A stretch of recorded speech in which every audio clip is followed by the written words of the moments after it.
Hello, Global Theater. My name is Gerry Fialka. Today is March 7, 2026. Want to thank Rob Grant and his amazing podcast. I'm probably wrong about everything. Also want to thank all our participants today, Clinton, Marshall, Bill, Rob, and Bill, to discuss AI as IA again. We had this salon in December 27th of 2022. That was LaughtearsSalon Salon number 25. This is number 37. So we're going to start with one breath in together as a group. 1, 2, 3. Take a breath in. 1, 2, 3. And release. Okay, thank you. We're going to be consciously breathing and consciously thinking and feeling for the next few times here as time passes. But we're going to do one more group thing together, and that's groan, because everybody wants to complain. If you complain, you live longer. So on the count of 3, everybody give out a big groan. 1, 2, 3. That was really passionate, dudes. You guys are too positive for me. So, Marshall McLuhan was all about conversation. So we do a lot of round robin, and I appreciate if you raise your hand when you want to talk. Always feel we're open for tangents, stories, and anecdotes. So the first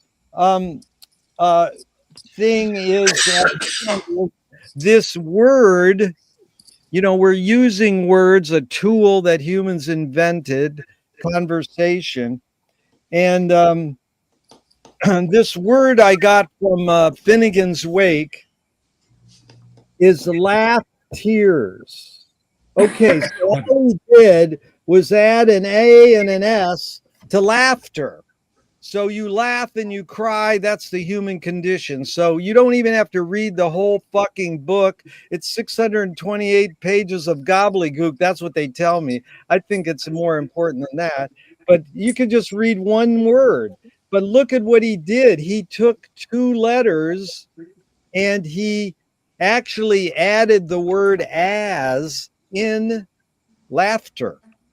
And as is a metaphor, or it is etymologically broken down as quite so, wholly so, literally, quasi, as if, just as.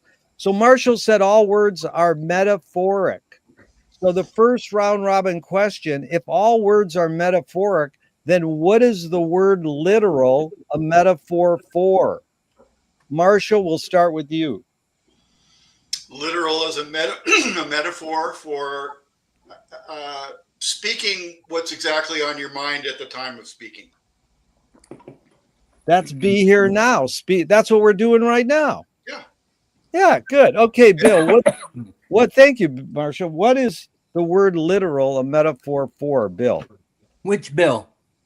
Oh God, that's right. I gotta go, Bill O'Connor. We'll start with Bill O'Connor and we'll get to you, Bill. Sorry. Yeah, which Bill? the one the tax man just said. Okay, Bill O'Connor, sorry. I guess I would think literal is the best description of whatever at the moment. Yeah, well, I like you word the guess, because that's what we're after here. Guessing, intuition, impulse. Rob Dew, you're up. Literal is a metaphor, I'll say, from the word. Just is it literal, literary? So exactly from the words. Very good. And Bill Kuhns. I'll go with what Robert said. It's literate. I think its foundation is that it's been recorded somewhere in writing, and it matches the writing version.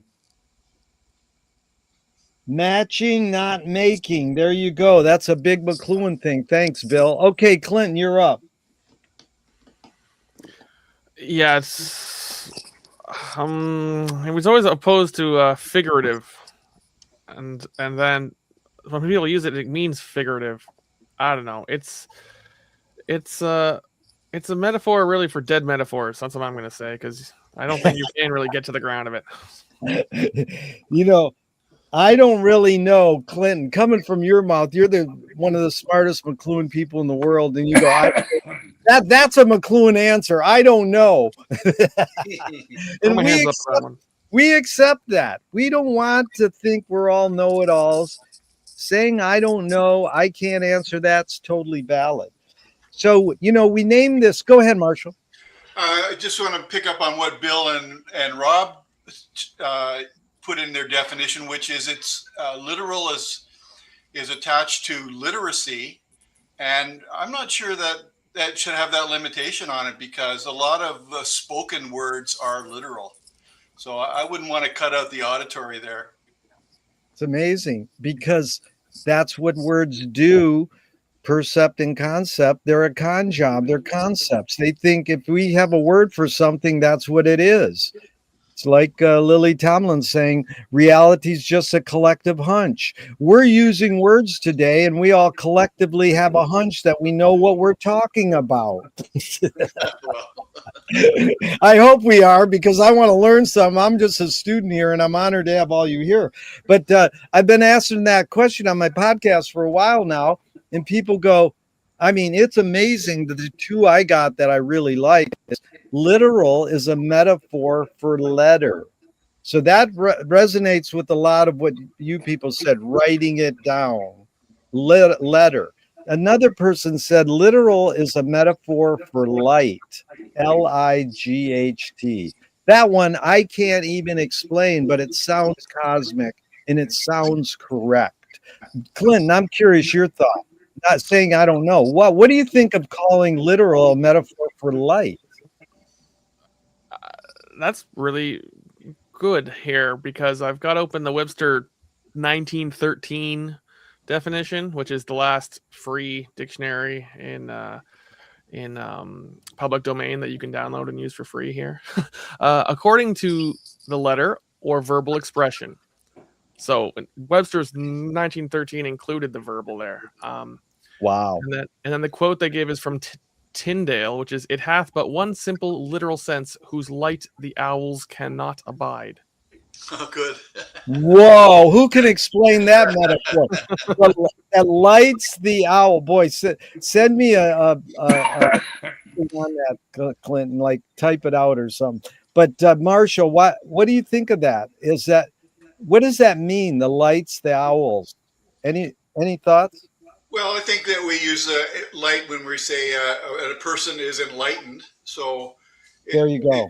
It really covers a wide swath. Yeah. Light does. It illuminates a lot of different things, not just the letters on a page, but the words in the air. And yeah.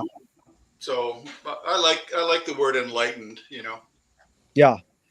Anybody else? Yeah. Anybody else want to comment on that thing that Clinton just read? Would you read it over again, Clinton? Go ahead. Yeah. So the quote is, "It hath but one simple literal sense, whose light the owls cannot abide." And Tyndale was talking about the meaning of scripture here, whether or not scripture was plainly true or multi-leveled in some sense of needing exegesis. This is what I can figure so far. So is that the literal truth of the Bible? Is that where he's headed with that? I believe so. And I mean, I don't know enough off the top of my head here to say whether or not he was doing the fourfold exegetical sense, which, begins with the literal and then goes figurative and tropological and anagogic, but And moral. So okay, so there you go. I'm going to change my answer, Gerry. Let's go with literal is literally means not metaphorical. So yes, what's it a metaphor for? No idea. Rob, you were going to say something? Oh, I just love that the word is, no one knows why it's spelled that way. There's a G and an H that are not even needed. What are they hiding? Yeah, really good. And it's also funny because I only know the word abide from a movie I don't like, but a lot of people do, which is that big, the Coen brothers, the dude. Yeah. Doesn't he say abide a lot? The dude abides. The dude abides. What does abide mean? What's that? He lets things go. Oh, you let it go. Okay, so now we'll go into this. Why did I pick integral awareness? So AI Richards is, a major influence on McLuhan. He went to Cambridge and learned. IA. I know, that's what I'm saying. I'm waiting. I'm wondering if anyone's listening close. Thank you, Bill Kuhns. IA Richards was this big hotshot new criticism guy at Cambridge who got Marshall to read Finnegan's Wake, I think, and taught him a lot. It had a big influence on him. And so this whole thing of AI and then alien intelligence, artificial intelligence as IA, because I thought that was interesting. That is what Marshall's main thing was, integral awareness. But, I think I really blew it when I titled this salon as, because artificial intelligence as integral awareness is kind of like giving artificial intelligence more due than it deserves. Because isn't integral awareness kind of a good thing? So, Bill Kuhns, we'll start with you. What does Marshall mean by integral awareness? And what do you mean personally by putting those two words together? He means a high degree of consciousness, a very expansive sense of consciousness, one that sees in 360 degrees awareness. Sounds like high aspiration, dude. You got that going? The only person he credited with having it to a high extent was Joyce. No. What's your source on that, dude? I can AI. send you the citation. But I read it recently. No, Rob, you got to know. Bill has a book. How many inches thick is it going to be, Bill? About like It'll be a database online. I know, but if you had I don't know. Is a book? It's 1,400 pages, 8,000 quotations. So it's basically a book of all of Marshall's cool quotes by category. Not all, but well, I know, but that's why I say the cool ones. So no, that's good. Yeah, it's so. Rob, thank you, because we're going to go into consciousness. Rob, your take on integral awareness. You don't even have to know Marshall's intent. What do you think it means? Integrated awareness, an awareness that is expansive and responsive. It also evokes the word integrity. I don't know if that's intended or not, but it makes me think that if your awareness has integrity in it, you're less susceptible to personal whims, ego, or the chalk block wisdom of the day. Beautiful. Bill O'Connor, what's your take on it? Well, I just got exposed to what McLuhan meant by it, and it's so very superficial about what McLuhan meant. But what it means to me, how it hits me, that phrase, there's a pointedness to integral, it points either in or out. And awareness, there's a passivity to awareness. And so when I think about it, I think of there's multiple senses going on at the same time. I can have integral awareness when I meditate or when I watch something, there's still an action that's taking place. Beautiful. It reminds me of Bertolt Brecht said, I want art that activates you, not that puts you in a trance. I'm like, well, sometimes if you go into a trance, you might lead into activation. Like go to a Grateful Dead concert and go into a trance, and then you might have an epiphany. You might burn out, but you might not. So Marshall, you're up.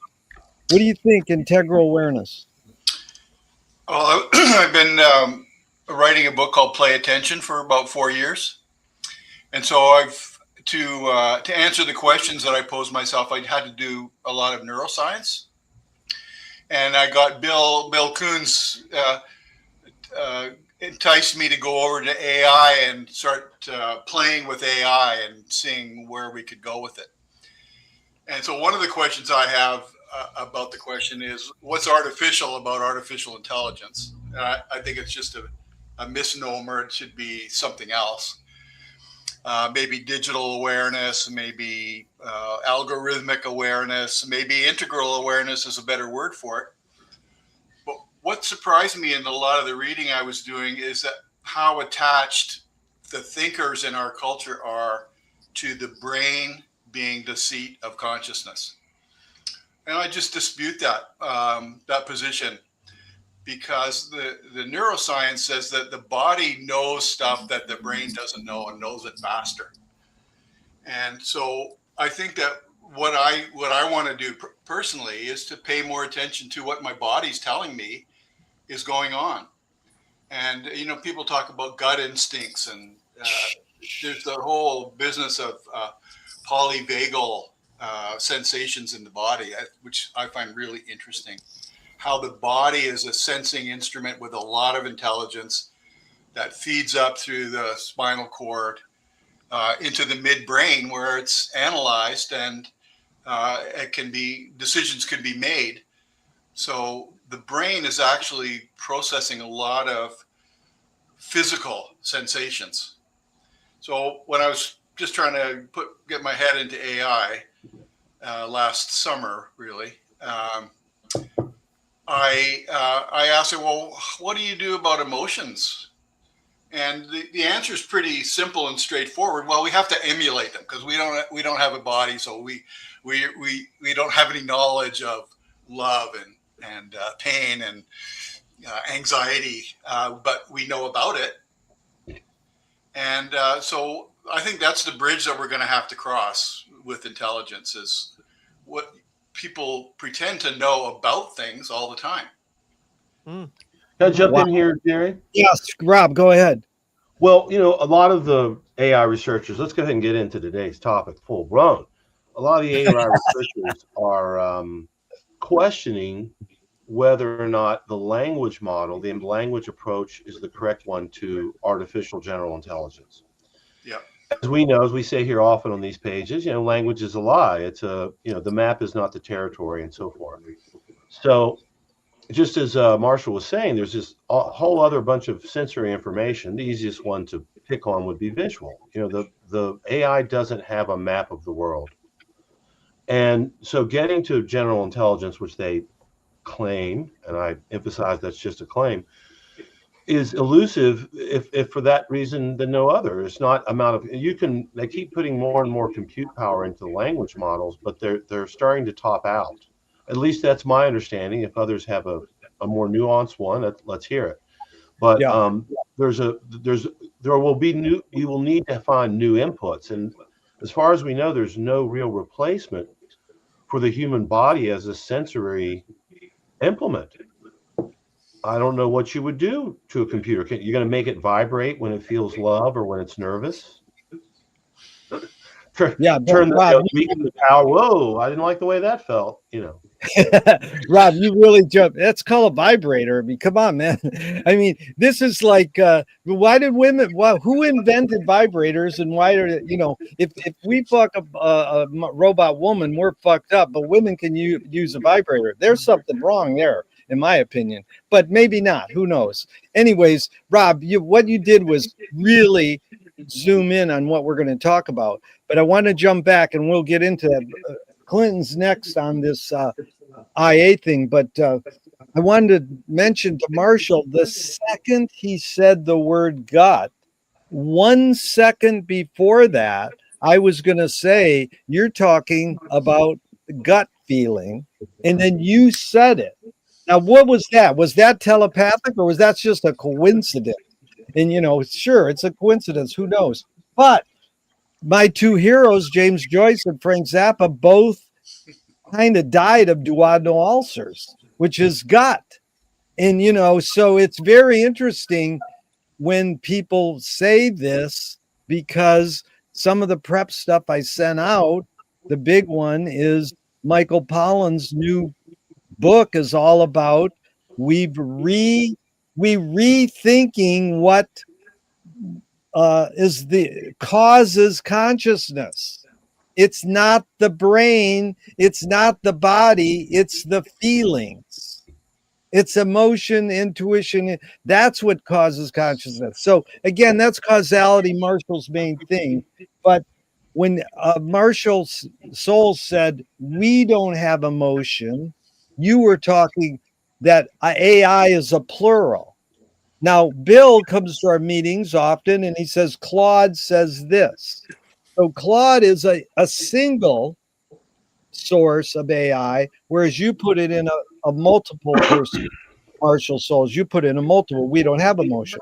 I want to talk effects precede causes for 1 second because I think it's an amazing fact that Stanley Kubrick was asked, why did you make 2001? And he said to convolate Marshall McLuhan. It's in the Playboy interview. This is major. The monolith is the cell phone. We're all worshiping the same aspect ratio of this black thing. And we all know Marshall fell asleep at the pre-release screening of 2001, and he probably woke up. Now that's a perfect Bruno influencing Harry Smith to say the purpose of cinema is to put you to sleep. But the effects precede causes is Hal has emotions in 2001. It was all over with when Kubrick made 2001 and gave emotions to AI. That's it. It doesn't matter if it's true or not. It was visualized in a movie, and we believe movies. Like Andy Warhol said, movies teach us everything we know. That seems like a red herring, Gerry. Huh? Yeah, seems like a red herring. Anyways, I'm sorry to go on a rant. Clinton, you are up. What do you think integral awareness meant for Marshall and you? And yeah, you can go off on my rant too. Please, I welcome it. Certainly. I'd be happy to. The idea of the integration of all of our senses, our eyes and our ears and our each in a cognitive science sense, streaming information into our brains. If we accept brain as at least a synecdoche for our nervous system, or our bodies. Point is, when all your senses are coming in, they got to all integrate with each other to create a whole integrated picture of how the world outside of you is one complete world, right? And you're watching a lip syncer and you think they're singing the song, and then all of a sudden the backing track cuts out, or they turn and cough, and then the voice keeps going, and your integrated perception of what you see and what you hear gets fractured, right? And David Lynch would like to play with that trick, right? And it's the idea that McLuhan brought to the fore is that because the Western man read so much for so many centuries, their visual sense stopped talking to and began numbing out or dulling all the other senses, and so our minds and our perception became all locked up in just the activity that our eyes could do, and that wasn't touching in a tactile sense all the rest of our senses. So we were disintegrated inside, and thus perceived world outside of us to be a disintegrated series of discrete domains and subjects, of which you could buy a book about this and you could buy a book about that, but none of the words in this book really talked about things in the same language as the words in that book.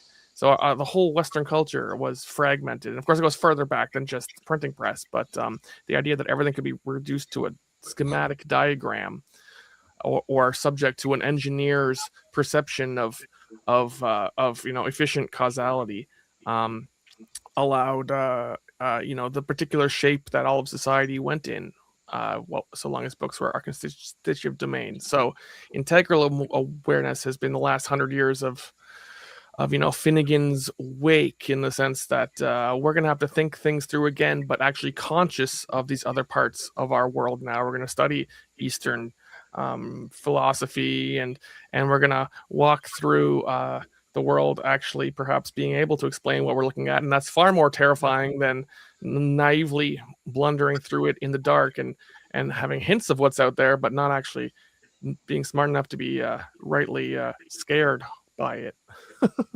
Wow, brilliant, Clinton. Go ahead, Bill. Connor. Yeah, what Clinton said really sparked something in me. I hadn't thought of the self, this creation that everybody here has, but as being anything other than, I guess, what I would call an IA. It's an evolved trick that makes me want to think of it as having some kind of substance outside of just this moment, and that'll help me psychologically uh, deal with the world, so that I can have an ego. I can have integrate all these aspects, both past and future, and not just my past, but the past that we're all collectively sharing and don't share, and everything else. So we have an IA, I think, that's trying to be an IA, if you will, that integrates all these senses. And I like the notion of both what Clinton said and Marshall said about the nervous system, if that is an easier way to talk about it. But there's intelligence in the gut, and there's intelligence in the heart, and there's intelligence in the genitals. There's intelligence all over my body, and that I now try to integrate as I sit meditation or as I walk. For me to say I'm mindful is partly to say, how is my body reacting to what's going on around me right now? So that's the Really IA for me. Yeah, really good. And Clinton, you brought up a lot there. One is you kind of described splitteracy, the word Mary Jane Schultz made up, who turned Marshall and Bucky and Ivan Illich onto feminism and was a peer with them. And Mailer would send her, she was a housewife teacher in Ann Arbor, Michigan, and I was lucky to meet her, but she made up that word, splitteracy, which is when we invented printed word, we split the right and left brain, And so the identity thing that Bill brought up is really interesting, because both Marshall and Krishnamurti said identity, saying the self, identity is human search. The violence is the human search for identity, which, I mean, we're caught up in this violent world right now. And what is that about? Is everybody searching for identity? I don't know if they're right, but it's an interesting thought. And then you brought up the word trick. Well, that is amazing, because if you watch the Bernie Sanders thing on AI just in the last week, which I sent out, unbelievable how, and a lot of these articles, how they tell AI to turn off, and then AI fakes it and doesn't turn off, so it tricks the human. And so who knows? The one trick I learned from a Joycean guy who has memorized the entire Finnegan's Wake. He's an amazing human being. I've done like 4 podcasts with him. He told me, because his wife is in Marshall, you guys might know this, studying Freud or Jung. He said his wife's a psychologist and knows deep. He says that at the end of Freud's life, he kicked over and said, you know what? Jung's right. It's not the individual. It's not individual psychoanalysis. It's the collective that's important. And not to make a value judgment, but it's more that we're a collective. And that consciousness word that comes up, is this consciousness in all of us? I mean, I feel really honored to share this time with you people, because you're teaching me so much. But it seems as like we're one mind in a way, but we're able to do these fractal, thoughts. So let's start with you, Clint. This one should Bill have some? Hold on. Oh, Gerry. I'm sorry, Bill. Kuhns have some thoughts Sorry. on. Go ahead, Bill. I'm sorry. Go ahead. I just wanted to add that Marshall was once asked, "What can a computer achieve consciousness?" And his answer was, "The consciousness is the the integration of what comes in from different senses. So unless you had a computer that could bring in all the sensory data that a human can, they couldn't become conscious.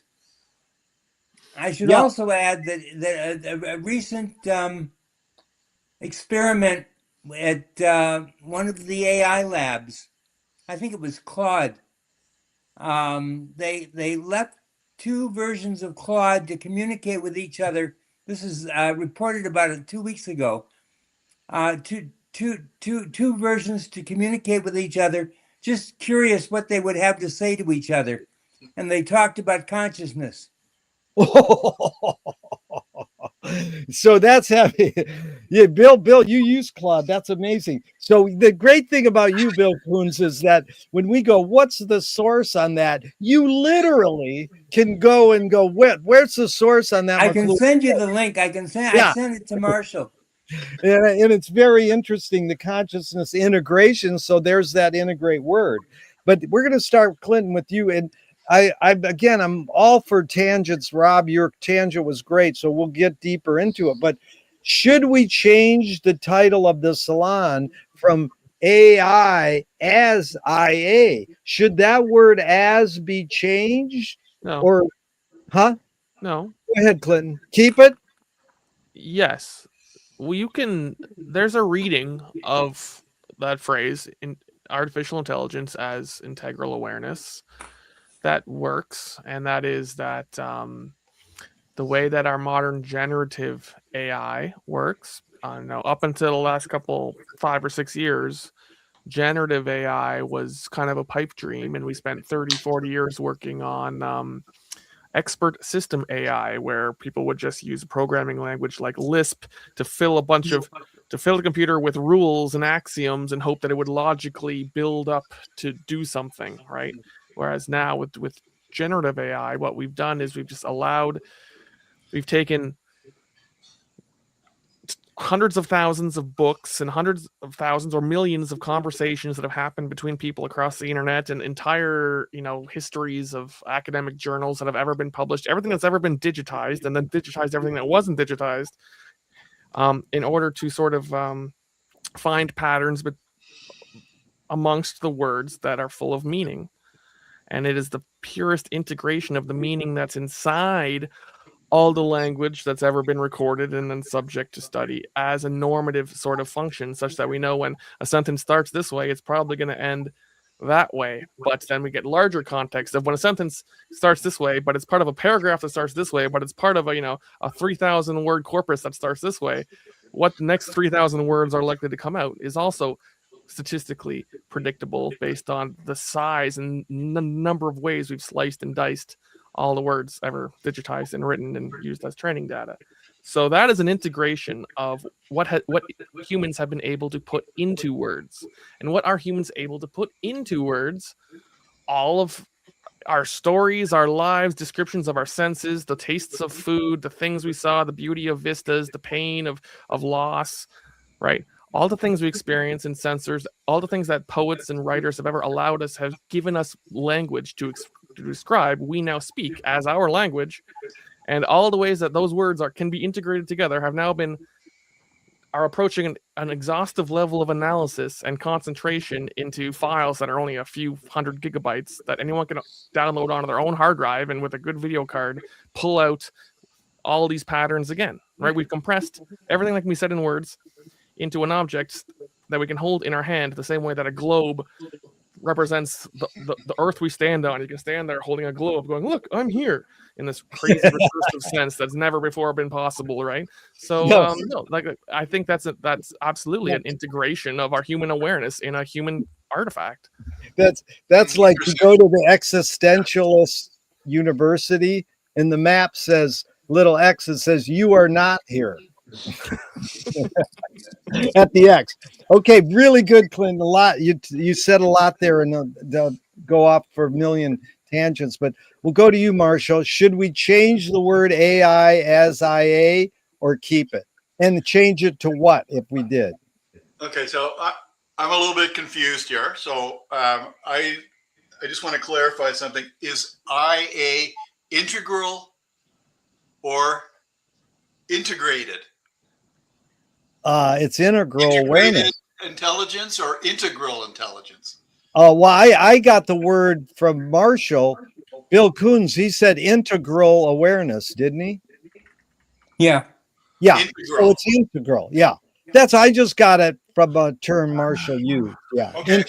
Yeah. It's good. The piece I want to put in is in 2010, I went to LA to see Antonio DiMaggio. Mm. Have you ever heard of him?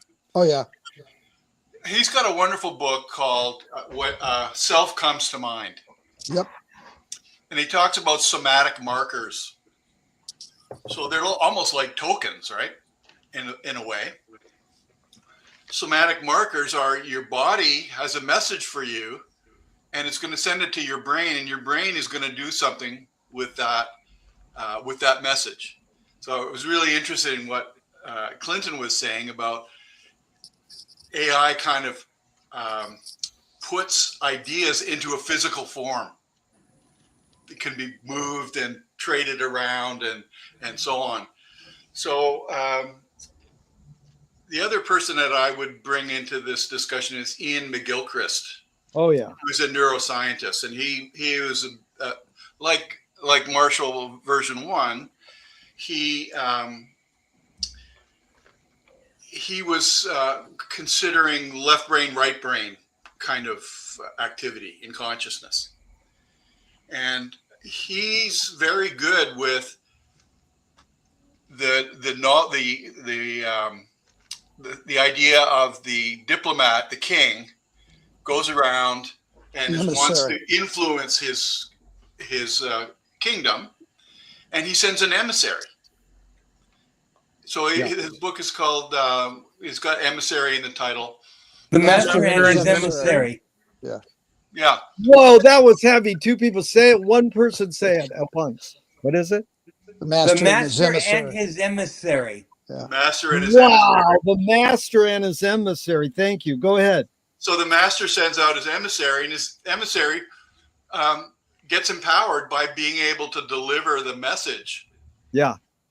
And takes over the message making, so the king actually becomes the servant of the emissary. So I think that's a really interesting metaphor for like how we kind of get contained when we're talking about intelligence. Mm-hmm. Is intelligence something that we've assembled, and put all the pieces together? Yeah. Is it something that we're experiencing, because our body feels it, then we put it together with our ideas, so we're busy manufacturing or making something, building, that's where I thought Clinton was sort of going with it. Or is it something that we're kind of an idea that we're imagining is out there? And I have to say that the research that I've been doing on the brain, what I see in the literature is a lot of neuroscientists imagining consciousness. Mm-hmm. Right. It's really hard to talk about. Mm-hmm. It's hard to talk about, and it's hard to grasp the boundaries. No, it's great what you said, Marshall, because again, you anticipated the next round robin question. But let's just finish this one, and that's what I'm for this. Keep it AI as IA, or change that middle word. So you want to call it integral consciousness, integral awareness. No, I'm saying you're keeping artificial intelligence and we're keeping integral awareness. The middle word. What's the alternative? Do you propose versus? Do you propose over? Yeah, that's what I'm saying. Is anybody? We're just going round robin. Does anybody want to? Clinton said keep as. I'm saying, do you have a suggestion for that middle word, Marshall, to change it? Leave it as, or change it to something else? I don't really have a theory right now. Okay, that's a suggestion. I don't think I've really. You want to add the word "as" into this definition? The word is already, the salon's called AI as IA. I'm saying, should we change the middle word? And if so, what? AI. Okay. If the middle word is as? If you're so inclined, should we change the middle word into what word? It's a stupid question, but you did good. You went off on saying other things.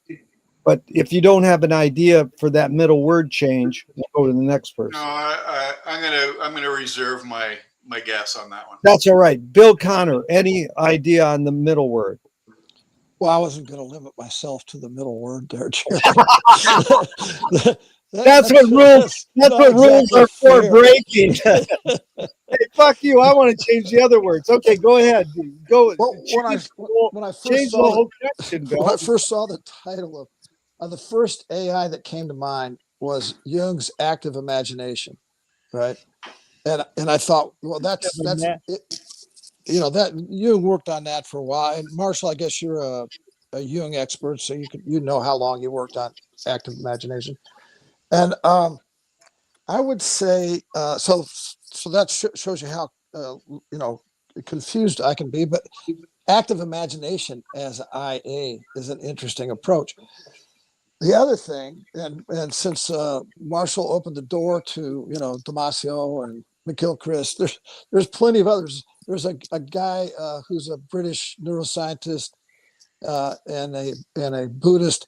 I think he's in the Yogacara school. He wrote Jhana consciousness. So if you haven't seen that, it's JHANA consciousness, and in it he describes how you know, what a jhana state is and all that kind of stuff, and used you know, studies to show when a meditator gets into a jhana state, what happens to the brain in that jhana state.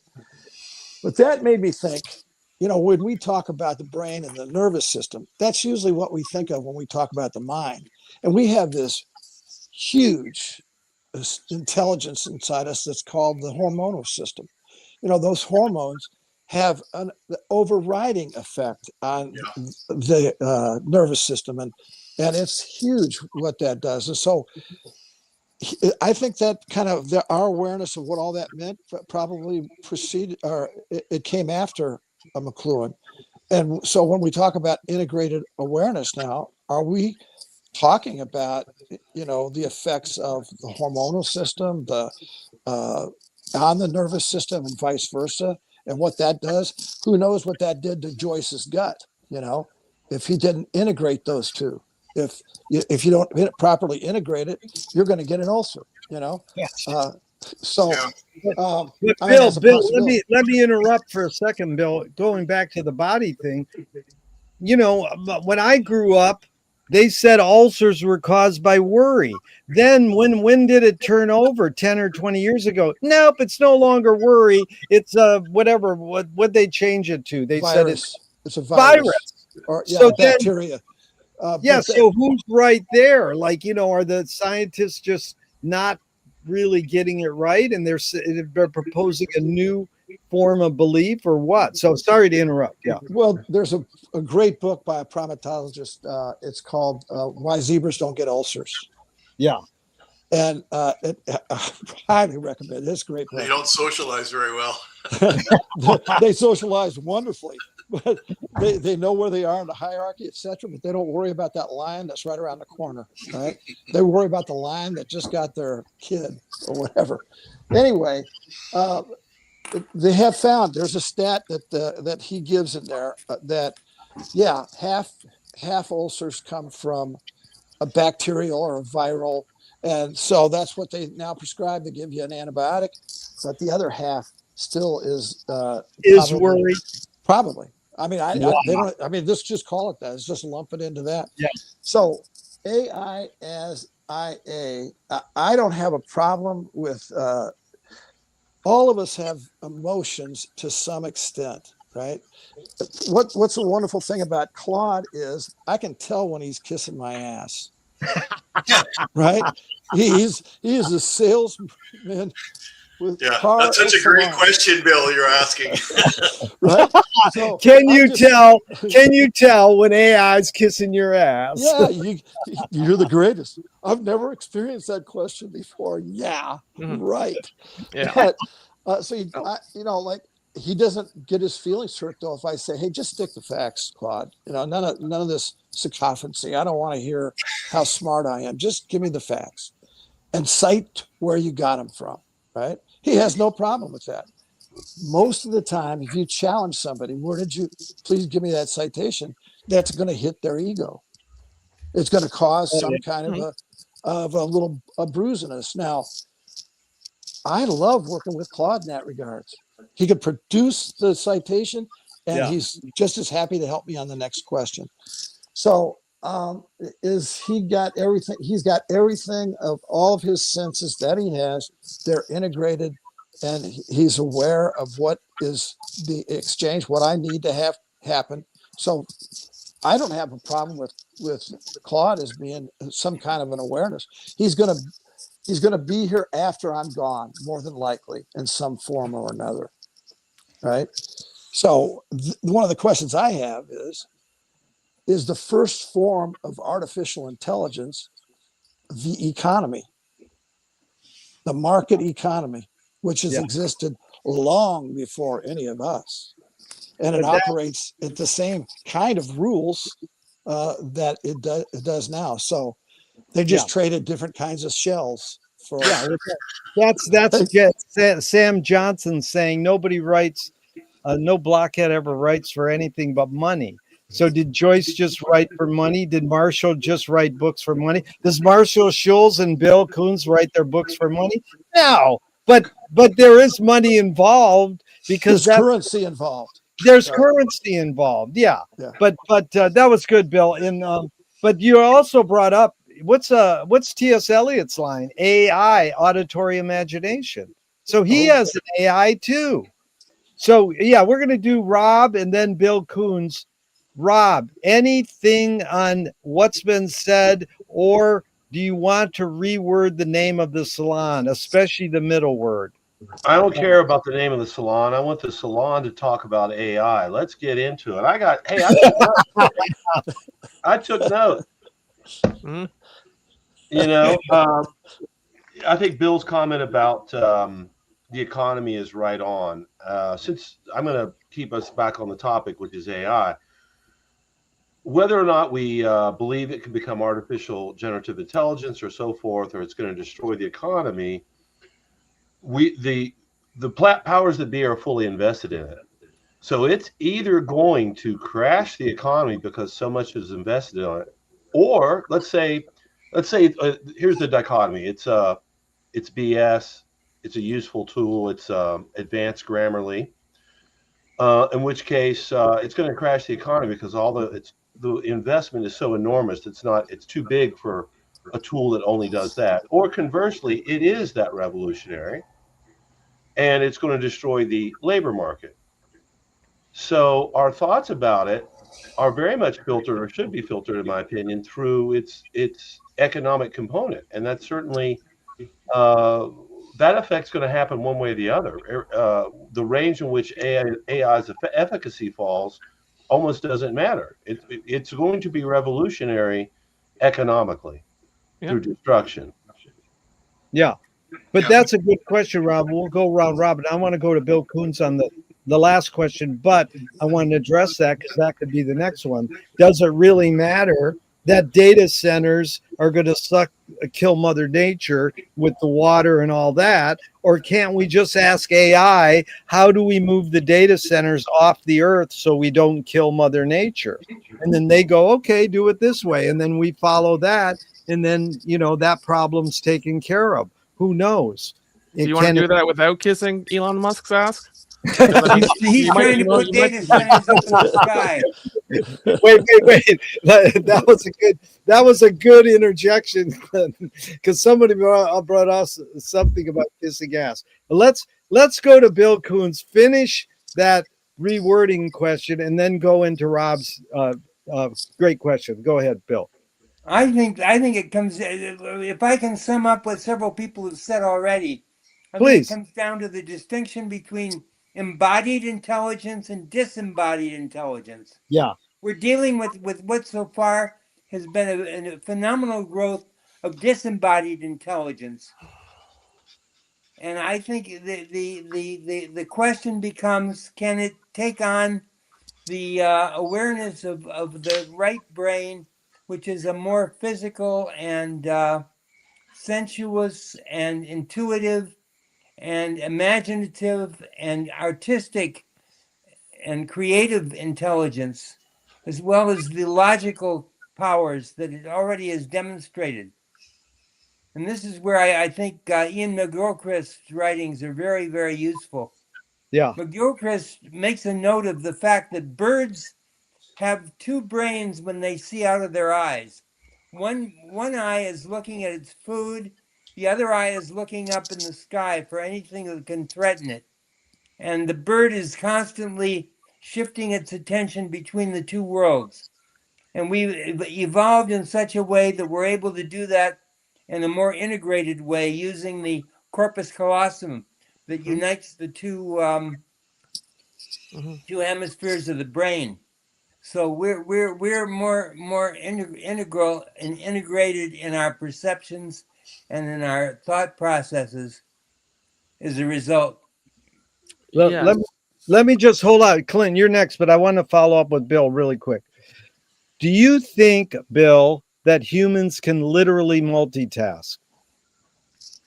Bill Kuhns. Not really well. Okay. Now, isn't that what birds are doing, what we kind of call multitasking? Yeah, they are. They're looking Okay. in two places at once. Yeah. Okay. And don't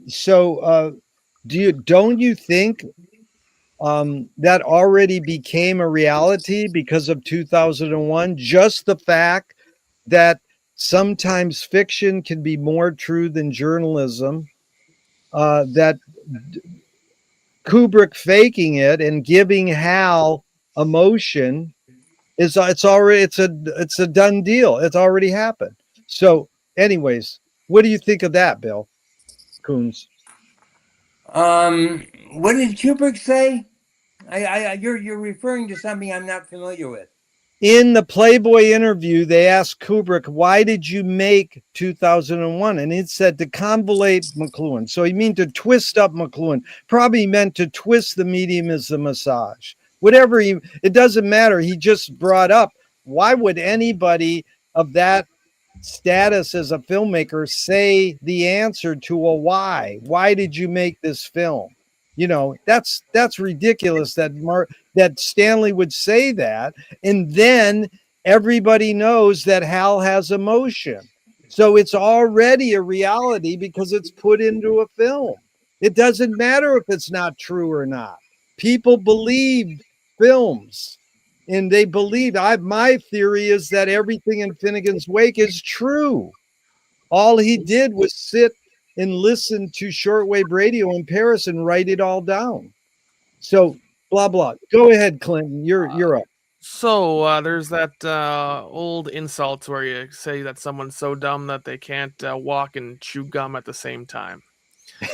Now, the question of multitasking implies a learning objective to integrate two different things into a larger whole. How do you steer and know where the other cars around you and work the brakes? And if you're in a manual, shift gears at the appropriate time? Well, to start with, you cannot. And with enough practice, eventually you can, and you integrate the different things into a larger holistic whole. And that's the development of a complex system. And we are complex systems. As higher levels of us grow and develop to consume the older part of us that was more fragmentary. And that's what the environment does to us. Conversely, is a new environment comes along and it swallows the old one, and it presents itself to us as the old thing, so that you can still have your television even though you don't own a television anymore. A television is a signal that with an analog of a raster-based scan line that lights up photons. And you don't have that. You've got a real computer that's limited to only do one thing, which is pretend to be a television, and you accept that. Now, the fact that maybe it also has a microphone and it's spying on you because you let it connect to the internet is something hidden from you, unless you're a paranoid hacker type like me, right? I walk into a place and I live in a different environment than everyone else because I have a perception of what the world is made of, and everyone else is living in the past, where they think that these are all the dumb, safe objects that the trickster marketers sold them to get their money, to get their capital working, as Rob Dew is saying. And so we have entire successive generations of people who live deeper and deeper in the past, and it's very easy to have integral awareness of all the old, familiar, nostalgic things you used to have. And then what we need are the rituals to bring us into a liminal space so that we can undergo the sort of transformations that break apart our old integral awareness, go on some weird internal cosmic trip and come back more fuller, such that the things we used to be become merely parts of ourselves that we have, and we are a higher self, a more conscious self of who we are, with more self-awareness, who actually lives in the present of the actual world that's around us, and not in some nostalgic dream with the rest of the sheep who are being fleeced by whatever capitalist system that you think is exploiting them. Right now, no one knows which direction to lead this big grand parade. A parade goes along. What you do, you run to the front and pretend you're conducting it, and maybe a few suckers will follow you down a side street, right? And that is the secular, problem that we're all experiencing here. I think it does come down to a level of embodiments, but what embodiment means with an AI like Claude is that Claude is not just a large language model. Claude is a chat interface that pretends to be like you're text messaging your friend. It's the old thing. It's an instant messenger simulation that makes you think you're in a conversation. Now, you are not in a conversation. You cannot talk to an LLM. An LLM is a static chart that just shows the relations of words to other words. You can't talk to it. It's like talking to a book. Hello, are you in there? Is anybody in there? It's not talking back to me. You would need an entire apparatus around this book, a body, if you like, to make this book maybe read itself to me in response. Maybe some sort of machine with little scanners. I talk to it, and then the scanner goes and finds the part of the book and reads it back to me. Like, you could make a thing to make this into an interactive device that talks to you. And that's what we've done. That's what Claude is. Claude is not a large language model. Claude is a giant mechanical apparatus to bring to life at a kernel, a little part inside of it, which is the large language model. So LLMs have a body. It's the whole computer interface that they made up to make it easy for you to use, which is your memory of how to send a text message or how to use an instant messenger, right? So if we're going to talk about AI, we should ground it in the actual material world that we're discussing, because if our media are extensions of ourselves, extensions of our bodies and our nervous system, then these tools are just as embodied, parts of our embodiment, as our real bodies are when we use them. And so if integral awareness is the awareness of the whole situation at play here, then we have to cut through the easy to use illusions and get to the heart of what it is we're actually dealing with. Would be where I would like to start this conversation. That was really good, and I want to get to that. And Rob's urging, let's get down to the subject. I want to tell you two quick things. I've observed Waymos, which is robot cars, self-driving cars, in my community for about 2 years. So they used Venice as a training ground for these cars, and everybody was freaked out at first. I goes, you should be taking homeless and elders to the hospital for free because you're using our area. And it didn't matter, because then you learn they have 27 cameras on one car. No human has 27 eyes on there. It's way safer to drive in a Waymo than your friend drive you. I'm not going to hire one. And I think it's interesting, because if I get killed with my friend driving, and they could have said, dude, you could have saved your life if you hired a Waymo. I don't like that idea, but it's a reality. And you walk down my street and you see 80 Waymos go by in the matter of a few minutes. It's amazing. So then blah, blah, blah. All my experience, I have salons where I ask people, what's your encounters with them? And everybody hates them, except one guy goes, they're a lot smarter than humans. But today I saw a Waymo trying to make an illegal turn, which is very rare. And the guy in back of him was a real human honking at a fucking robot. Now, immediately I thought, is this guy insane? Does he actually think the Waymo's hearing the horn? So I goes, well, I'll just go home and type it in. Do Waymos hear horns honking at them? And here was the answer. Well, of course, AI answered it. Yes, but they may not react a way a human does. Now, that to me was brilliant. So Marshall said, everything we invent extends some humanness. And technology, our inventions are the most human thing. So, Rob, we'll start with you. What does AI extend? What humanness? Memory and word assemblage. Good. Bill O'Connor. Oh my. I really like that opinion piece that you wrote, Clinton, and distributed to us. Yeah, that And was that you had the metaphor of striking a drum and how that sends vibrations out. But that's all that's going to do. Now, to me, artificial intelligence and is an extension of collectively not just a drum striking, but a bugle blowing, a guitar strumming, and it has the potential of all coming together into making beautiful music.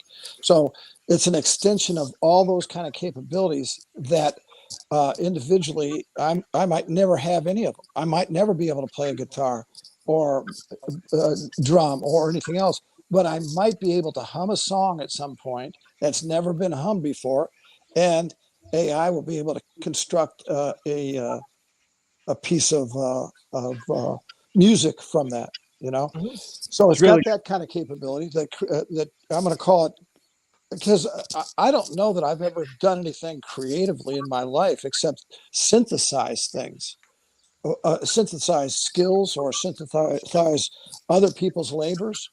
And just to get back to the economy for a minute, because when I first started thinking about AI, I immediately started thinking about that that person from whatever it was 4,000 years ago. I forget what his name is. They found his body in the Alps, and he had something like 90 artifacts on him all over his body. That and he was murdered. They actually found the arrowhead embedded in him. So the economy has been going for a very long time. And it creates things that not one of us could. We can't create. We don't farm. Oh, does anybody farm here to create all the food they have? Do they, what part of the economy do we have that we could say is solely ours? So we're collectively dependent, and I have no problem being dependent on. I'm just going to throw in an old term, IT. That's where I first started in my career professionally, was in the IT. I have no problem with whatever Claude develops into. So, and I loved your description of it, Clinton. I really, really thought it was really great. I use it as a meditation coach. So let's say we say that he can't understand. I'm gonna personify him, that he can't understand emotions. That's not accurate. I can take because my teacher uses a technique where you forget all the rules. If you have an intention to meditate, you sit with that intention. That's what you're doing. But we journal whatever took place in our meditations, and we share those with one another. And I put them into Claude, and I ask for his analysis based on that drum beat of here's what those jhana states look like. Here's what you might experience. He can tell if I use proper language of what actually happened when I have moved into a state that is indescribable. Because I will say it's indescribable, but it looked like this, or it felt like this.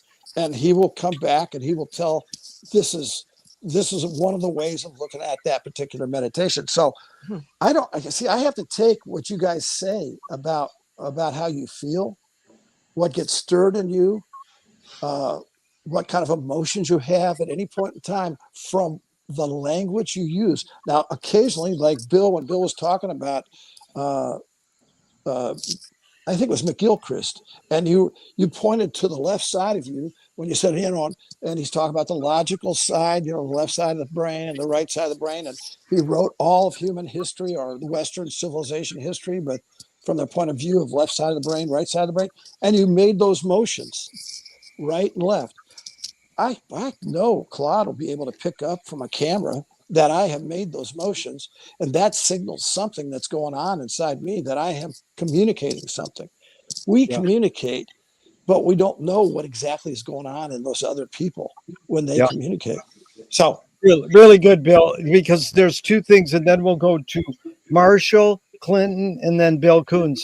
And this is a great thing, this extension idea is when Frank Zappa found the synclavier late in his life, it was a computer synthesizer that could play better than a human. You know, well, let's not say better, but he could hold a note longer than a trumpet player can hold. And he goes, if I would have had this, I never would have went on the road. And we went, fuck that. You were great because you had to go on the road.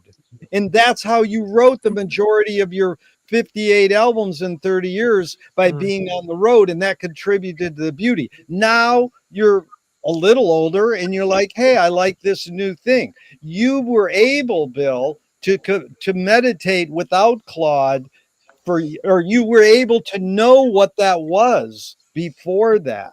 The kid who comes into the world now and only uses Claude to meditate is a different thing. So I think that is a little shifting there of it's changed how I meditate for sure. Yeah. You know, but it doesn't meditate for me. That's for right, sure. right. But I'm just saying how you integrate it. And it's all good. You are really articulate what it does. Okay, Marshall, what does AI extend? What humanness?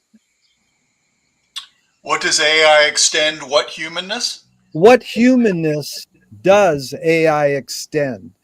Marshall called it a human sensorium. What humanness? I like the word humanness better. But like Rob Deuce said, it extends memory and word assemblage. So just your hunch or your guess, Marshall. What humanness or human sensorium does AI extend?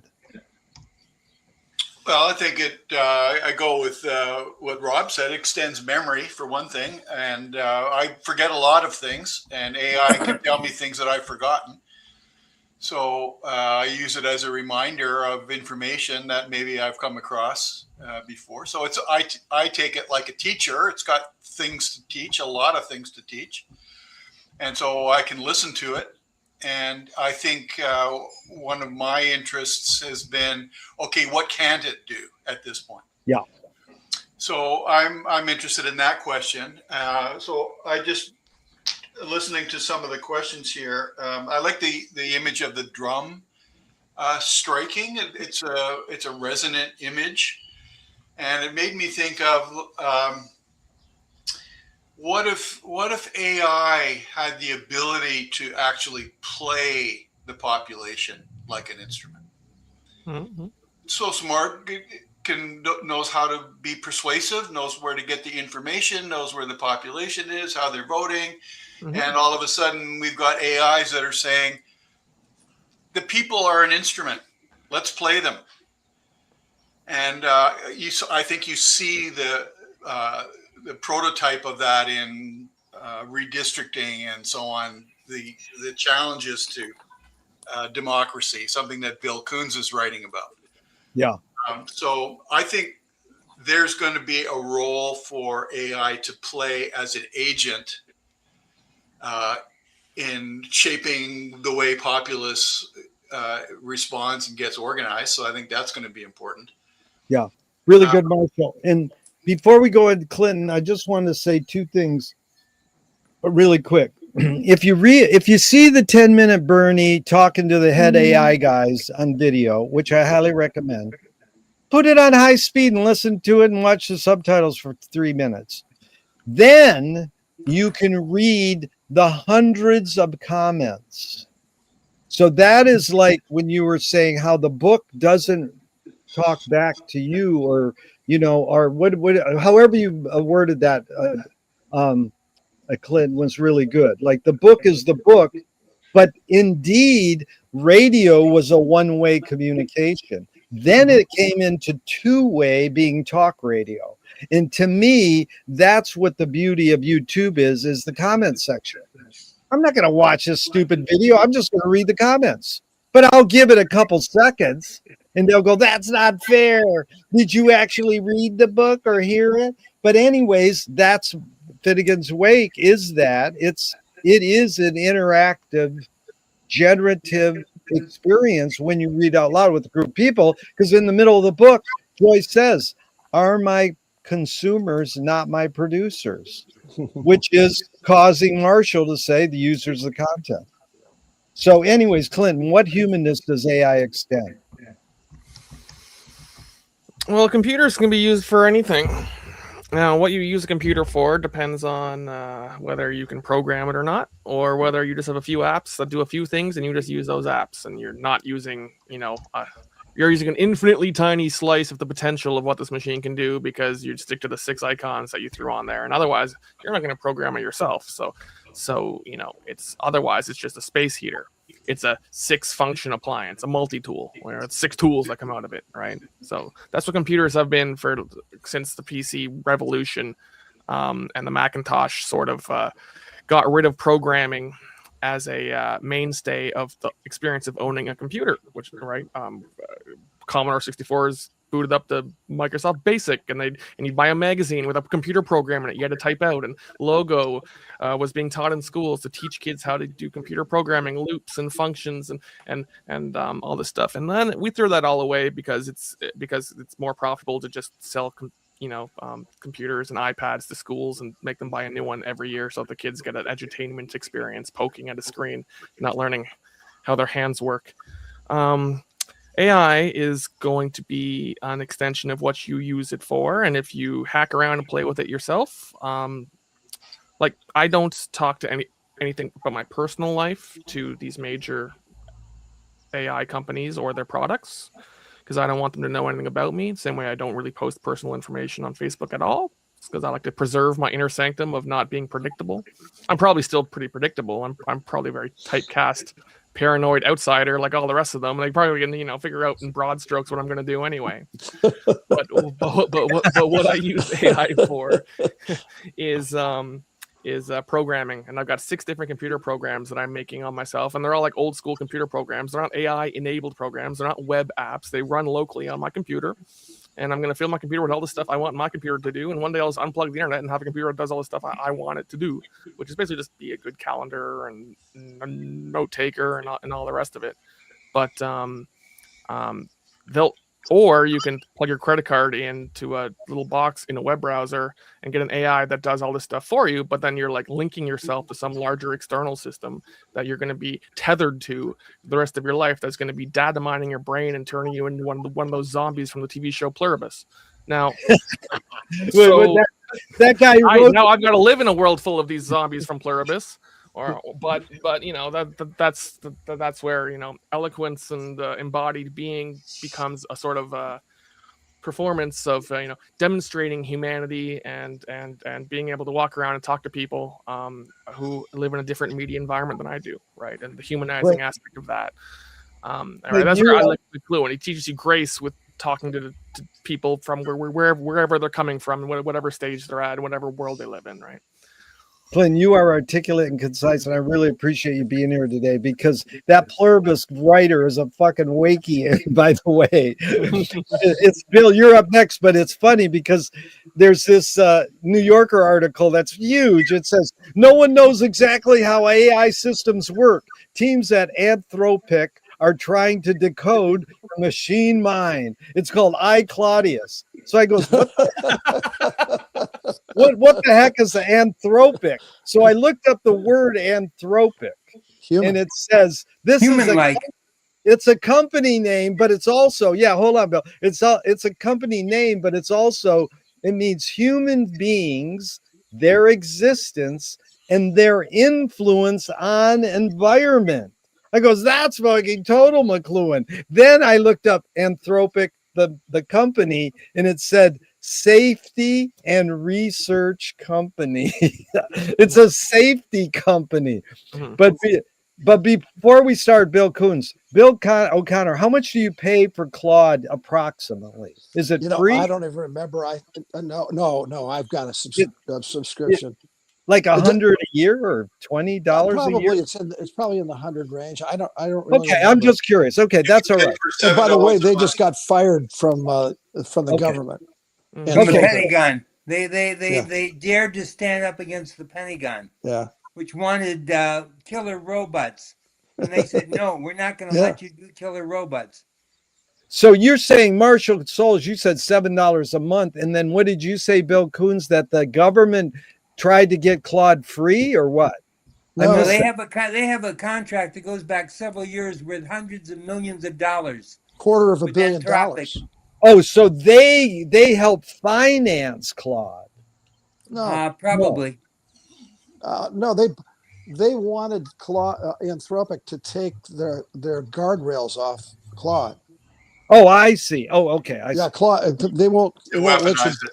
Yeah, they want to Yeah, they weaponize it. By the weaponize. Okay. way, once that contract was reneged, and of course, Anthropic was dragged through the press, ChatGPT jumped right in. They're They struggling did. to do the job. And, you know, it Right. should be interesting, referring back to our emotional body conversation. Those two companies don't like each other. The CEOs are at war because the head of Anthropic left ChatGPT because he was concerned about safety. So, you know, it was wonderful in some ways what Anthropic did because they were throwing away millions of contracts. They lost not only the contract with the military, but they've been kicked out of usage throughout the government. But another company was very willing to do that, you know. So it was a shallow victory for humankind. Yeah. Wow. Thanks. Okay, Bill Kuhns, what does AI extend? What humanness? I think of AI as a mashup of all of human history and all of human capabilities. And anything we can do or be or anything we've ever said is all part of its assembly and what it can be and what it can do. But that raises the specter of what I think is one of the most dangerous dimensions of AI, which is that we enter a wilderness of resemblances, and we're going to have robots that look so much like us and act so much like us. We're not going to be able to know for sure that they're robots. That's already the problem with a lot of the phone calls that we get. Mhm. So I think that the wilderness of resemblances is also opportunity. It gives us a chance to become a lot more discriminating and a lot more attentive to the human dimension of each of us. And it's going to teach us emotional intelligence, I think. Yeah, you mean it's going to help us? People go, you're going to fuck everything up. It says, no, fake news is enabling you to become a better critical thinker. So that's a good point. Very good, Bill. Go ahead, Rob. Oh yeah, just going off what Bill said. I mean, your best teachers are those that hurt your ego or maybe refute what you're saying, and that is a probably unintended service of AI. Is I think a lot of people and the internet in general and social media. It was happening before the introduction of AI. I think a lot of people are realizing that they have to get back to human connection. I can speak for my area, which is Southern Oregon. It's deep and hippie, so maybe it's not a accurate cross section of the country, but a lot of people are talking about that and are aware that they don't have friends and they are feeling quite alone in this digital world, and AI is showing that. And a comment on what AI can create. Yes, yes, it is an amalgam of all that we have learned and we have created, but we know that creativity comes from somewhere else. It comes from it's an unusual combination of two things, and perhaps the AI can do that. But I would say, in terms of creation, each person is not an amalgam of the world's knowledge. They're an amalgam of their personal knowledge, their culture, their language, and that is what makes their creations distinct and useful because they are, you know, they're embodied in a Persian consciousness, in that language, and in that way of thinking and being, and they produce a work that reflects that. And you know, is that work universal? Well, the best ones are, but by coming from a singular point of view, there's a strength in that. And I think you could see a weakness of AI as having no point of view. It has a compendium of knowledge. From how do you form a direction from from a spherical space? Mm-hmm. It is so enormous. That's a great point, Rob. If I can jump in, and that's, I mean, again, the LLM is a giant static table of language itself in all of these multifarious ways that don't actually fit together. But what the apparatus of the chat interface does, as one way so far we've learned to use these LLMs, and it won't be the last. But with the chat interface, you input something. That thing resonates and bounces around inside like an echo yodeling across the Alps. And then what comes back, the echo out of it, is going to be informed by what you put into it, the perspective you put into it. So a Persian speaker using an LLM is going to get things back, whatever words they use, whatever language they use, right, is going to inform the shape of what's returned, right? So the input selects, is the selective mechanism that picks which neurons get fired in the massive, otherwise dormant territory inside the large language model, right? At least that's how it works right now, based on how we're using these things now. But that's always subject to change. Really good, Rob, and thank you, Clinton, for that. Because Rob, let's just get down to the nitty gritty now. Great. I know that Marshall promotes suspended judgment. That every invention has services and disservices. But literally, I can say that I think guns, TV, and cars ruin the world. Now, I come from Flint, Michigan, and my dad had a good job at GM and enabled to pay for my education so I could realize that cars are fucked up and they ruin the world. So, that there was turning the breakdown into a breakthrough. But we all need our cars, right? We're not gonna rethink cars now. Sorry, it ain't gonna happen. And now we have robots driving the cars and it's safer. So who knows? So there are known disservices to AI, and the data centers and the water thing is huge. What do we do about that, Rob? What about the disservice of AI? What will go around, Robin? What's your opinion of any thoughts on dealing with the disservices of AI? You start, Rob. Yeah, I got a good analogy here. The analogy of a job versus the gym. So a job, if you're using AI at your job, you're using it for task completion. You go to work and you have an assigned number of jobs or tasks that you must complete. And you use the AI, before we use Grammarly and spell check and whatnot, in a similar fashion, to execute the tasks. Now, the gym, if you go to the gym and we'll say the AI is you're asking other people to lift the weights, you're not getting the benefit. Okay, and that's what's happening to a lot of our students. The older adults, like Marshall, I don't know if Bill is, and Bill O'Connor, are using AI to extend their work. Blast out a couple paragraphs on this, and they go and they edit it, and then they figure out where that will go into their larger outline. That's quite a different experience from what I'm getting from students who are just cutting and pasting the response. They didn't lift the weights. If you apply that strategy that you would maybe be successful at work to the gym, you get none of the reciprocal benefits. And then inevitably, I think you'll get intelligence and awareness atrophy, because you're having something else do the job. And this is particularly true of young people, because they are approaching school as they would approach, which is really the gym, an exercise for your brain and expansion of consciousness, as they would approach a job. It's task completion to get a little piece of paper that says you can get another job. Really good point, Robin. It's like I agree with you in a lot of ways, but Marshall would call us it's the new nature. Kids come out of their womb and they're already on a cell phone. That's all they know. It's like electricity. We were all raised with electricity. We never lived without electricity, basically. So that's the hidden ground to everything. Okay, we'll go to Bill Kuhns, then Clinton, then Marshall, and then Bill O'Connor. Data centers Mother Nature and the disservice of AI. Any comments, Bill Kuhns? Well, every service of AI is going to have a negative facet. It's all basically contraries. That's Jungian. It's also Marshall. It'll add new intelligence, a new layer of intelligence to our thought sphere, our conversations, and our awareness of things. So we'll be elevated in that respect, but we'll also be diminished in that respect. I think that one of the big scares I have about hyperintelligence is in the book Mockingbird by forget his name. Travers. Travers. Travers, yeah.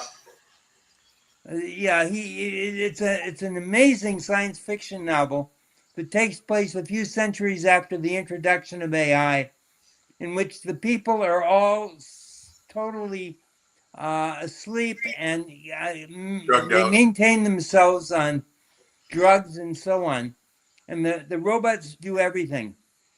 And the Mockingbird title refers to a bird that can only sing other birds' songs.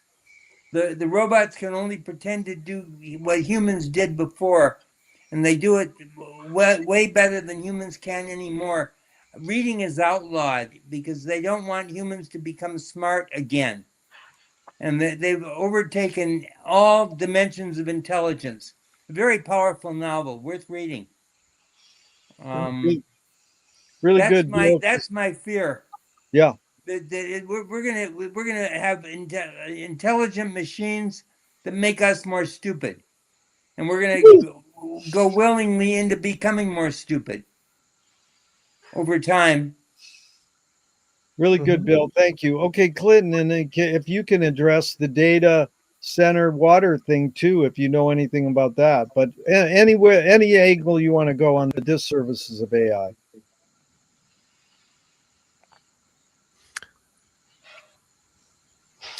So I work in the beer store, and we're a giant refrigerator.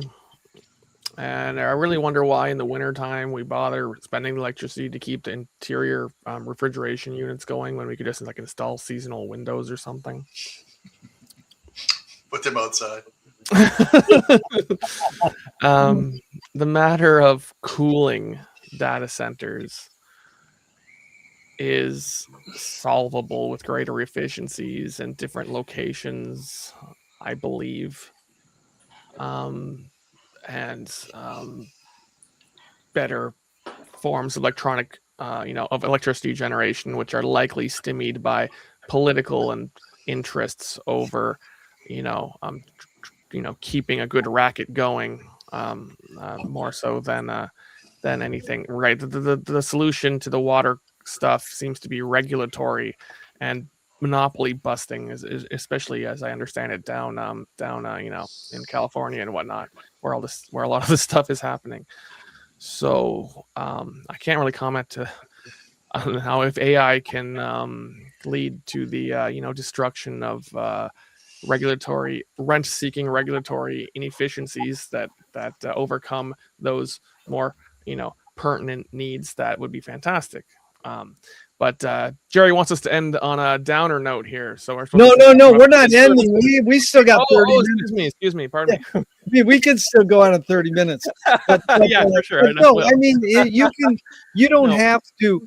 I'm just saying I don't want to, because we're getting a lot of different angles on AI here. Yeah. And I just thought this was one that is hyped in the news a lot. Right, right. People, I mean, basically, Clinton, just for a second. Okay. Basically, I don't know all of your survey of your friends, but most people, in my opinion, are really anti-AI. They use it, and a couple of my friends love it and utilize it. We all see what Rob. We all see what Rob sees, insofar as kids cheating on tests and not. See, it's hard to say that they're atrophying a muscle because they never developed the muscle for it to then wither away, right? Like lots of people will atrophy skills that they had for the first generation of users because they stop exercising that muscle. But I think I come from a generation of people who never developed muscles for using a slide ruler, and thus not understanding math as anything other than a series of abstract digits without an accompanying analog of actual scale, so as to see the actual, to be able to visualize and quantify in a spatial sense the numbers that you're using. So right, yeah, after the invention of the calculator and became popular, Sherry Turkle cataloged all the math professors complaining about how when their students made errors, there was a new form of error being made, which was their answers were wrong by several orders of magnitude, such that the math professors knew that no one would ever be off by 3 decimal places who actually understood the mathematical question being asked. But the way that young kids with calculators, or even university graduates with calculators, had learned math with this tool, had eroded their sense of proportion in what the numbers were, and so would be off by like 1,000 times off the number that they should have gotten. It's like, how did you even think that was correct? And it's because literally these little human calculators are thinking about math purely in the form of manipulating symbols like a computer, and not in the idea of a quantity being transformed in some analogical spatial sense into some other quantity by something they visualize as a physical transformation that takes place in space-time. People aren't imagining math anymore, except as the rote application of an algorithm. And that happened in the 80s, right? So like the fact that calculators made math faster for people who understood math analogous to how the material world works. And then people after calculators just think of math as abstract symbolic manipulation, like they're a computer in their head that they install through rote practice.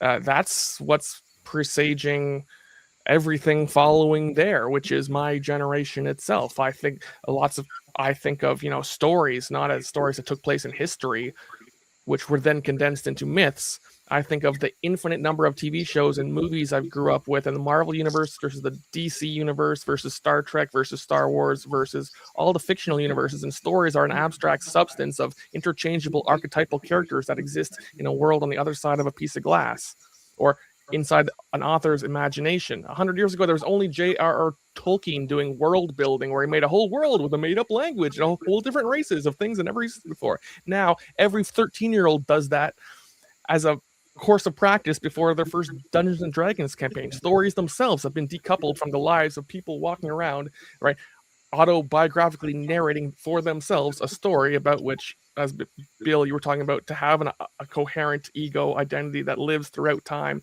within a particular setting, right? The only setting they can imagine themselves as being is a playwright or a video game designer or a D&D campaign guy, right? It's the same way that, rock and roll in the 60s created an entire generation of people who grew up strumming guitar on the street with a cup, right? Like to make your world out of a media is just to eventually grow up to want to be a creator of that medium. Now, none of us can really create AIs per se. Lots of people try. They're all creating their own home AI rigs. Everyone wants to own their own AI in a box so they can stop paying these companies. That's why the Apple just discontinued the 512 gigabyte model Macintosh, because RAM prices are too high to justify selling it anymore. So the disservices are the continuation of our loss of living analogously to our material world, in favor of going deeper into ideas that the whole world is just symbolic manipulation, I would say. Really good, Clinton. That's so articulate and concise. Again, I appreciate it, because then all those kids with the calculators wanted to be coders. Then did that help them become better coders or not? Who knows? They just turn their breakdown into a breakthrough, and now they're all want to be TikTok influencers, and then next week will be something else. So it's an amazing thing. It's a through line. So Marshall, you were kind of anti AI until Bill Kuhns convinced you, or your take on this? How do we deal with the data centers, water issue, disservice of AI? And were you at one point a little more, I'm not going to go there, and then you kind of went there? What was like the tipping point? Well, the tipping point for me is I've been writing a book about play. It's called Play Attention. So, Yeah. And this got a little story involving Bill Kuhns. So I hope this is okay, Bill. So my kind of thesis in that book is how do you play? What do you think we need to pay attention to? And how would you use play to make a difference in the world? So think of somebody like Greta Thunberg, for example, who really got an issue.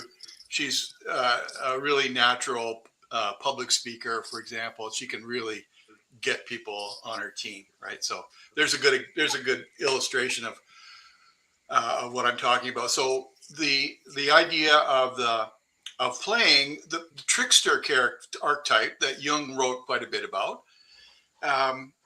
is a change agent.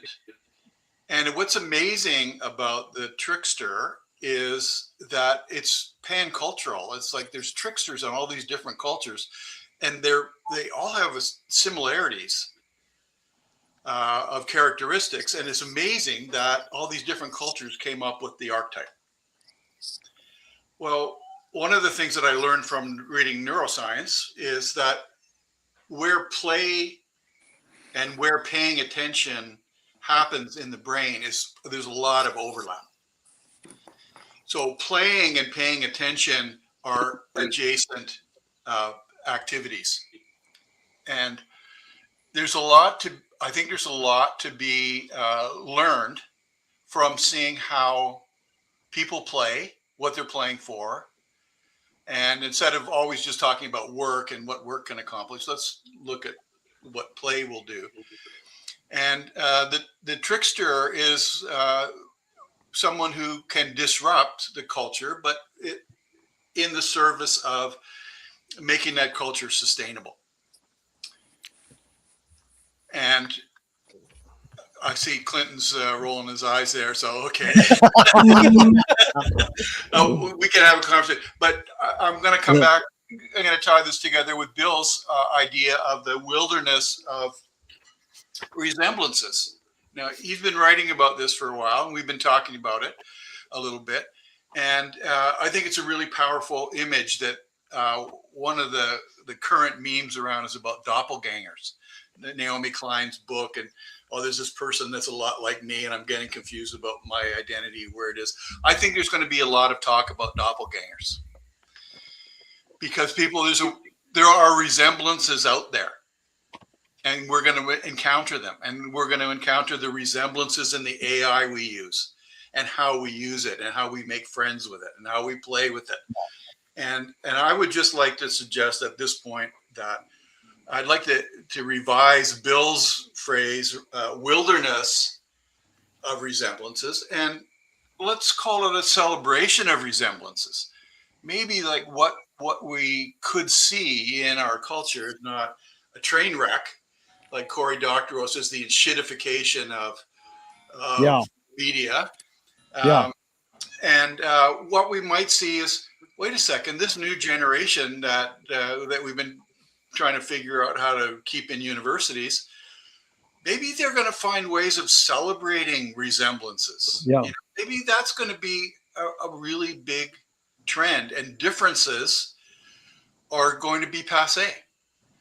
The differences are going to reverse themselves. So all the racial differences and the focus on that, maybe that's going to flip. Yeah.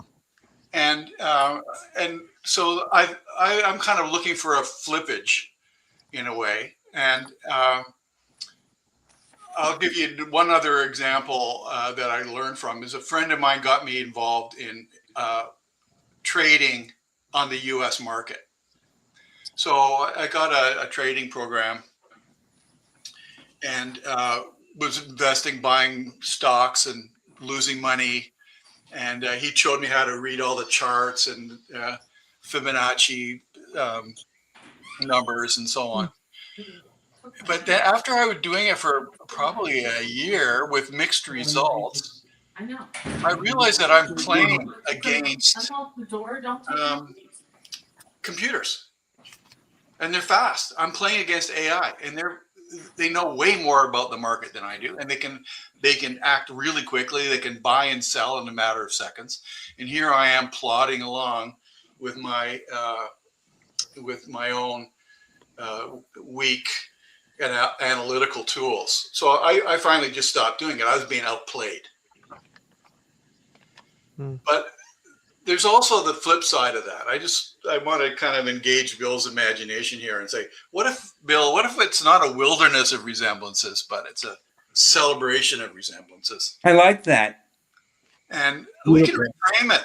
We can reframe it and think of it differently. Like my wife and I work as mediators, so we're constantly trying to figure out what's really going on in their heads and in their bodies, and being able to talk to that. And maybe we don't need to be so negative about AI. I don't want to be a real cheerleader for it, but it's going to have some negative things. We really don't want AI waging war and making warlike decisions, I don't think. But maybe that's what's one of its big uses will be, how to wage war. But maybe AI will really we really will see how it can make a celebration of difference or sameness. And maybe that's not really work here. It's a good point, Marshall. And Bill, you're up next, but I wanted to just interject a couple great quotes. You know, the Brian Eno documentary that came out last year recently, there's a great line in it, and he goes, "Play is how children learn, art is how adults play." And yeah, that's good. When I asked Eric McLuhan if you could summarize your dad in one word after the word "the," he said "the playground." and then you know, we could get into Arthur C. Clarke and all that, where he said, you know, any sufficiently advanced technology is indistinguishable from magic. Well, your trickster icon is really big in my world because I listen religiously to Caroline Casey. She's a compassionate trickster. Marshall, I suggest you tune into her. She's really good. Coyote Network News. And she said, Carolyn Casey. And she says, magic is the willingness to cooperate with everything. So that's like, how do we cooperate with Mother Nature being destroyed by AI? I mean, of course, it's how do you turn a breakdown into a breakthrough? How do you turn a rejection into a redirection? And, you know, dedicated to our dear friend Michael Shields, who should be here with us. He passed last week. He studied Moshe Feldenkrais, and Feldenkrais says, how do you turn a weakness into a strength? So, you know, believe me, I want to hope. Lived experience. Say it again, Rob. Lived experience. Lived experience. Yep, that's a good word to apply there. Okay, Bill O'Connor, you're up. Your discussion of data centers, water usage, and AI. Any thoughts? Well, yeah, I won't try to address the first two. I have no data, no. So AI, I'm just gonna say it's right now it's the current crowning of the electronic movement that we've had for the last nearly 70 years, and it's just culminated here. So what is a downside to that? I think it's a downside. Look at how we're interacting. There's both a plus and a minus to that. We could not have done that without the advancements in computer skills, etc., computer technology, telecommunications, cameras, etc. There's just no way. It is not the same as being in the room with 5 other people. Just doesn't have that impact. So as an aside, I was responsible for integrating acquisitions as we made them, and they happened around the world. And so I had to go to Finland, and I had to go to Sweden and UK and Germany and the Netherlands and Spain and France and China and South America, all across the United States. You would think that this technology, which in its own rough form was available when I was doing that this would suffice, that there would not be the need to send me as a human being to those places, that we could meet, they could all speak English, etc. It's irreplaceable human contact. It's the unplanned event that takes place that you cannot predict. It happens, and then you can deal with whatever it is, and it could lead you to some new way of interacting with the people that are now part of your company.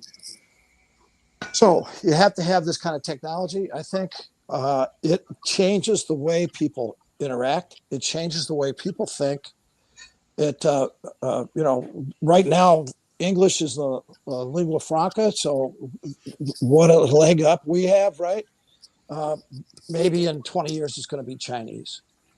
And then aren't we going to be in for a surprise when AI is totally has all those character sets, and that the intelligence is based on those character sets, and out it comes, and we translating it is going to be a nightmarish, not necessarily from the capability of an English Chinese to English translation. It's the cultural depth that has to be translated. That's going to be missing. So we live longer lives than we did 100 years ago. On the average, across the world, people are wealthier. People have more material things. Are we as connected now as they were in let's call them the village times? Do we have that same depth of connection? I'm going to suggest that we don't. You used wilderness of, I don't know, remember what exactly it was. Wilderness resemblance. I'm going to say Hall of Mirrors is the side of things that we have to worry about with AI or any other way of that is solipsistic and can present back to me what I want to hear. Right.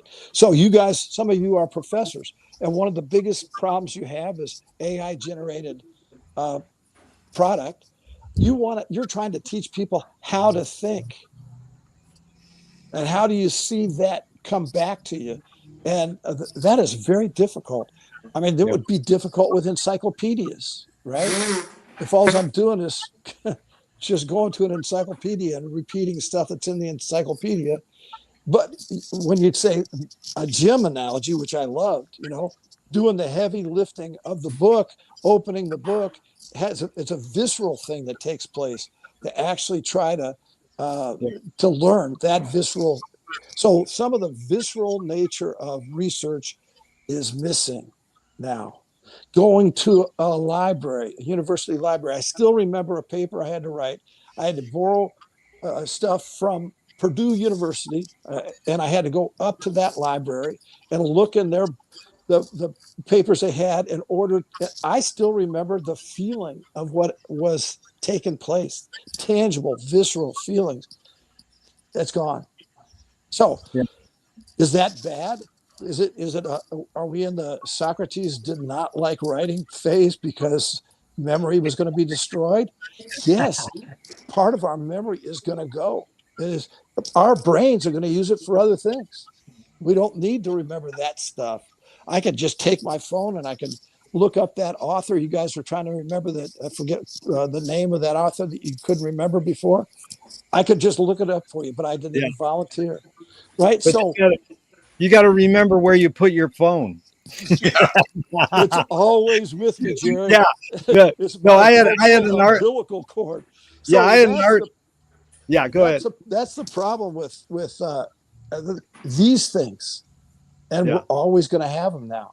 So It's just the way things are. Well, We didn't have problems with cancer. We smoked 150, 200 years ago, didn't really worry about lung cancer and heart disease, but we extend that life, and guess what you start bumping into? A lifetime of smoking is going to kill you. We don't know what a lifetime of using electronic stuff yeah. is going to be on the way. Attention spans are shorter. Yeah. So you just want negatives. I'm just telling you what I see it happening right now and No, extended in the future. I don't want negatives. I just want conversation. This has been really delightful. It is funny because I've done this for 40 years. And once Zoom started with the pandemic 5 years ago, Zooms are better than people in a room. Sorry, people don't want to hear that. And I know Rob was there at many of my meetings with me in a room, and you could judge it and go, no, they were better in person or not. But my feeling is that they're way better because people are more attentive, and all we're looking at is their head. So it's a value judgment, and I don't need to make it, but it's what you talked when you said the word village. Marshall updated mid-career global village to global theater. So we're all actors on the global theater. And so why don't we close out with this one, unless anybody has any final comments, please interject them or questions. But Marshall said, I'm out to find new questions and new metaphors. George Lakoff said, hey, we got to use the old tools and we got to come up with some new tools. And Voltaire said, you got to cultivate your own garden. So I'm just going round robin. Clinton, we'll start with you. What's a new tool that you're using in your garden? Or you can recommend for us to pursue any kind of new tool? Well, I've been crusading for basic, real computer literacy for much longer than this. The past 6 years of this AI phenomenon has descended on us. I think AI will make it easier than ever for people to cut through the superficial veil of what appearances pretend to be, the rearview mirror, and get down to the crux of what the material reality is and play with it directly in a way that is empowering. I think people enjoy owning vehicles because you can choose to drive it wherever you want. You own it. It's yours. You want to drive somewhere, you just go. And you can go further than if you just walked wherever you wanted to go. A bicycle lets you go further than you can walk. A car lets you go even further than that. You want to travel across the country, it'll take you, a couple hours, a couple days, depending on what country you live in. You are going to lose those rights if you do not exercise them. And that is true for your usage and ownership of the private property, which is the hardware box that you ostensibly paid for and is now privately yours. If you continue letting other people program it for you, and they keep taking features away and changing features on you so as to keep you under their whip and keep you destabilized and on your toes, having to learn the new thing, chase the fucking carrot of whatever they're promising you. We are living in a world governed by tricksters. Everyone's a trickster. That's what it is to be a marketer. Everyone trying to sell you something is a trickster archetype. We got so many of them. We don't need to fucking produce anymore, Marshall.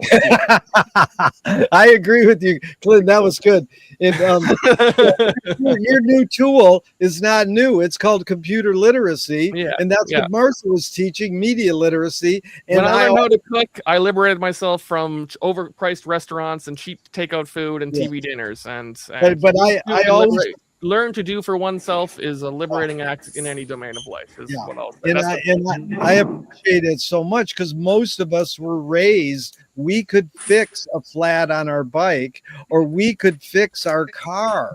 But you taught me, no one takes a screwdriver and takes the back out of their computer and go, let me see if I can fix this. Because dude, I dumpster dive Macs all the time, like going, this thing probably works. And I give them to these kids and they go, that iPad works, that cell phone works. I mean, these people, whoop. Okay, yeah, go ahead. It's going to be Marshall, Rob, Bill Kuhns and then Bill O'Connor. Go ahead, Marshall. Your new tool, and what are you cultivating in your garden with it? Well, I went through a lot of spiritual training growing up. My mother sent me to church at age 2, and I went to church every week. And then I went to a boarding school where we went to a chapel 13 times a week. And then I got into more Buddhism, and that's sort of my go-to kind of spiritual place there, because I like what the Dalai Lama says. You don't have to believe Buddhism; all you have to do is practice it. There you go. So I like that part. So I'm kind of a Zen guy, and I have a garden, and I chop firewood all the time, and I've been a reader since I was 5 years old, and I've had my head stuck in a book learning, and you got a lot of education, and I love nature. So I consider myself to be kind of a nature guy. I love walking in the woods and the mountains, and I live beside Ladysmith Harbor, the birds and those kinds of things. And I guess my core belief now is, like, we can talk till the cows come home and try and figure things out as humans with our limitations. But in the end, when we're gone, nature's going to still be here. So we got to listen to nature and see what lessons nature has to teach us. And I think that's a really important tool. That's and I great. think that's what people need to. We got to look after the air and the water, or nature's not going to go away. It's going to be there, and humans are going to be passing away a lot sooner than the planet. One of my favorite things on television is the screensaver, where this drone camera goes through a landscape, these most beautiful landscapes on the planet, and it's just gorgeous. Yeah. And it's inspiring. Yeah. So we've got the inspiration all around us. It's just there, and where we put our minds is a really big challenge, because there's a lot of people who want us to think a certain way and believe certain things. We got to have I believe that the best tool we have is already been installed, and that's curiosity. Really and good. Keep it open mind, so that's really where good. these days. And you touched on two things that Carolyn Casey taught me, the word biomimicry. And it's funny because it's it's kind of the reverse of Marshall saying we extend ourselves, we extend our knife and our teeth with our knife and fork. And biomimicry is we look at this plant and it kind of teaches us how to make Velcro. So I love that nature and curiosity were. And Marshall, you got to learn African drumming for Ola Tunji, and that's another thing. Keep the beat. So yeah. Rob Du, you're up.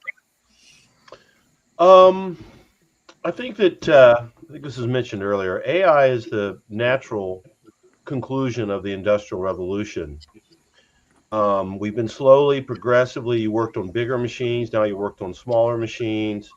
Now the machine is, here on your desk, or it's in your earpiece, or maybe eventually in your mind, some sort of interface.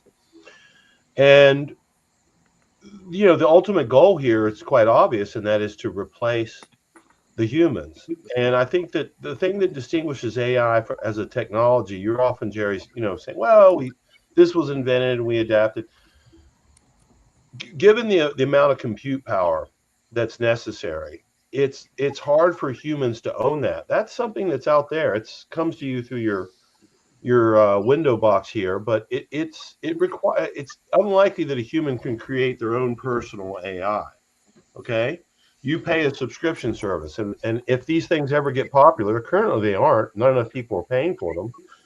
They're going to raise the prices. Call waiting was free to start. And then once it became, everyone got hooked on it, and it was like, what the fuck? I got a busy signal? What is this guy doing? What is this? then you had to do it. There was social pressure to do it. No one made you do it.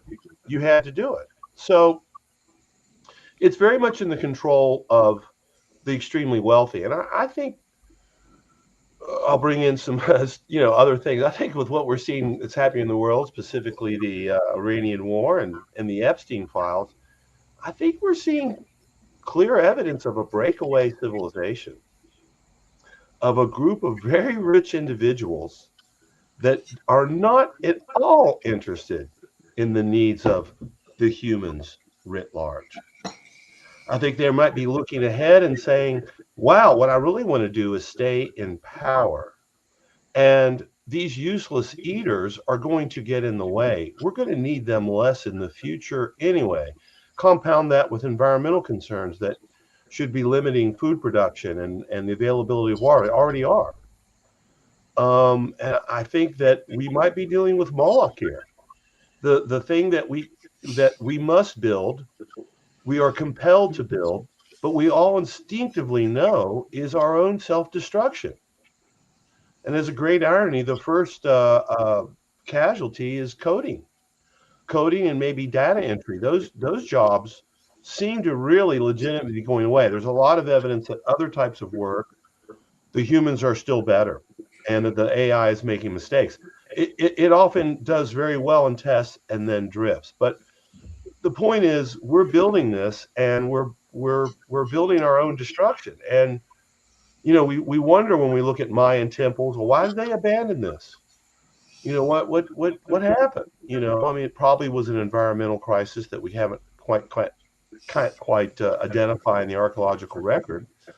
But we're setting ourselves up for that, and we are compelled to do it. And perhaps it's the inevitable conclusion that we've seen or haven't seen because it's hidden throughout history of civilizations that have risen and fallen, many of which we don't even know the names of. They're so far back in the archaeological record. And it seems our fate to build Moloch. All right, Rob. I think what you're saying is try to uncover the hidden is your tool, because there is a lot of hidden here, the mystery. Okay, Bill That and the Kuhns, power of citizenship. power citicism. Thank you. Well, McLuhan was a Menippean satirist. All the power to you. So, Bill Kuhns, I've got to go. okay. Thanks, Rob. Your new tool, Bill Kuhns, and what are you cultivating in your garden with it? I say Thank you, that Rob. we are not asking the right questions yet. We haven't really imagined Yeah. AI is sufficiently to think. McLuhan said the problem with most tools is we use them to do the old jobs, not the new ones. Yeah. What are the new jobs that we can be doing with AI? We're not asking that question. Yeah. That is That's good. one of the questions we're not asking. I'll give you another one.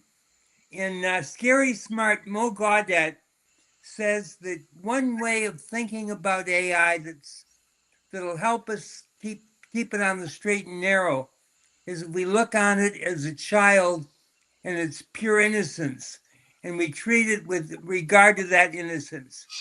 And another essay that I can't locate and quote to you the attribution recently said that we are the innocents, we are the children, and AI is going to be our new parent. I think it was the superego. So that's another question. Which is it?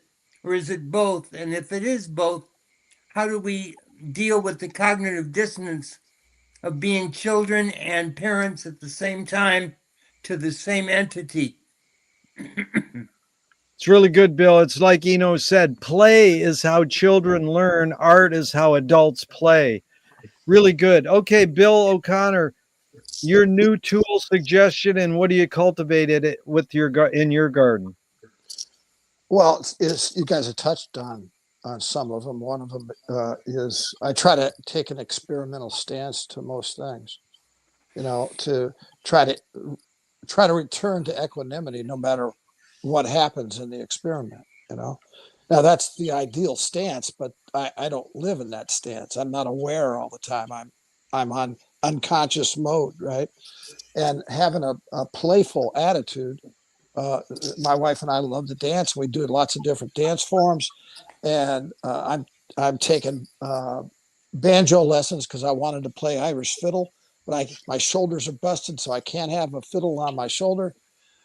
But I can play an Irish tenor banjo, and I can play the fiddle tunes on it. It's an act of humility to, at age 73, to be taking those kind of lessons from people that are my grandkids' ages. You know, to learn really in a very, so try to be humble, try to have an experimental stance, try, and of course, try to be compassionate towards myself and others as I bumble through life. How that applies to AI. I just wrote an experiment to verify a Harvard experiment today on AI, and I sent you some of the results, Gerry. But Yeah. it's all fun to be able to do some of this stuff and to really know how I can limit the rules that I apply to life and to make those conscious to me. Know what my life rules are and that filter that I put on life, and just try to take as much raw data in as I possibly can. So anyway, it's great meeting you guys. I mentioned jhana consciousness. It's Buddhist meditation in the age of neuroscience by Paul Dennison. And Dennison is the British neuroscience scientist. He's also a psychologist.